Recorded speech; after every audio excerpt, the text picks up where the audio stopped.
Welcome to the Talking Point with me, Swapna.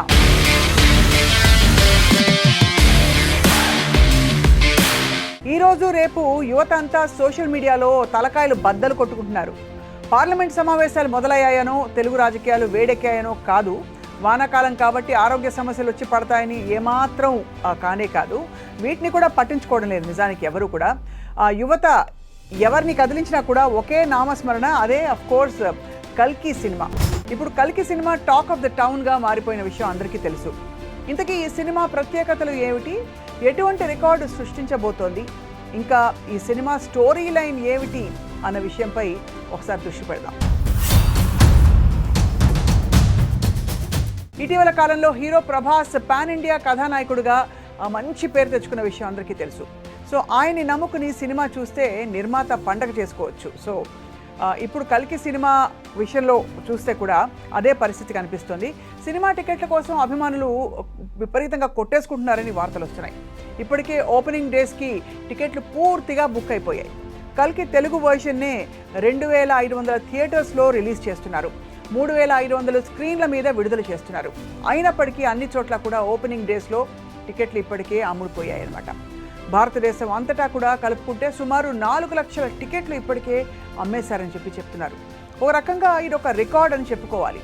ఇప్పటిదాకా ఏ సినిమాకి ఇంతటి క్రేజ్ ఏర్పడలేదు. నిజానికి ఎప్పుడు పాన్ ఇండియా మూవీ అంటే 1000 కోట్ల రూపాయలు టార్గెట్ పెట్టుకుని చాలామంది దిగుతూ ఉంటారు. సో కల్కి సినిమాకి అదే లక్ష్యం పెట్టుకుని బిజినెస్ చేస్తున్నారు అని తెలుస్తోంది. ఈ సినిమా నిర్మాణానికి సుమారు బహుశా 500 కోట్ల దాకా ఖర్చు అయిందని చెప్తున్నారు. బీభత్సమైన లాభాలు సంపాదించాలని చెప్పి టార్గెట్ పెట్టుకున్నారు. ఆ టార్గెట్ని రీచ్ కావాలి అంటే మొదటి రోజు ఓపెనింగ్ కలెక్షన్ అద్దరిపోవాలి. ఇటీవల కాలంలో పెద్ద సినిమాలకు మొదటి రోజే 100 కోట్లు దాటిపోతుంది కలెక్షన్స్. చాలా వరకు ప్రభాస్ సినిమాలకు మొదటి రోజు 100 కోట్లు వచ్చేస్తున్నాయి.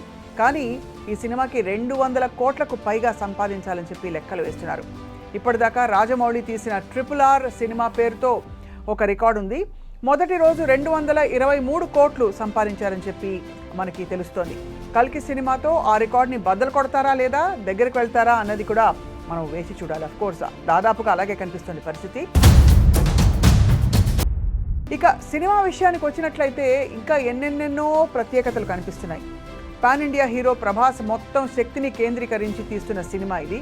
పైగా ఇద్దరు దిగ్గజాలు అంటే పక్కనే ఉన్నారన్నమాట. అమితాబ్ బచ్చన్ అండ్ కమల్ హాసన్ ఈ సినిమాకి ప్రత్యేక ఆకర్షణగా వీళ్ళు నిలిచారు. అండ్ దీపికా పదుకోన్ కీలకమైన పాత్రలో కనిపిస్తున్న విషయం కూడా చూసాం. భారత్లోని అగ్రశ్రేణి టెక్నీషియన్స్ అందరూ కూడా ఈ సినిమా కోసం పనిచేశారనమాట. సో ఈ సినిమా కళ్ళు చెదిరిపోయే సెట్లను దీనికోసం నిర్మించారని చెప్పి తెలుస్తోంది. 25 మంది అగ్రశ్రేణి నటీనటులు తెర మీద ప్రతిభని ప్రదర్శిస్తారు. 100 మంది చిన్న నటులు కూడా మనకి అంతటా పరుచుకుని కనువిందు చేస్తారు. సో సినిమా అంతటా కూడా సాగే బిట్ సాంగ్ ప్రేక్షకులకు ఒక కొత్త ఎక్స్ప్రెషన్ అన్నమాట, ఒక కొత్త ఎక్స్పీరియన్స్ కూడా ఒక కొత్త లోకంలోకి తీసుకుని వెళ్తుందని చెప్పి అంటున్నారు. నిజానికి ఈ సినిమాలోని కొంత క్రీమ్ బిట్ని సినిమా నిర్మాత అశ్విని దత్ సన్నిహితుల కోసం ప్రదర్శించారట.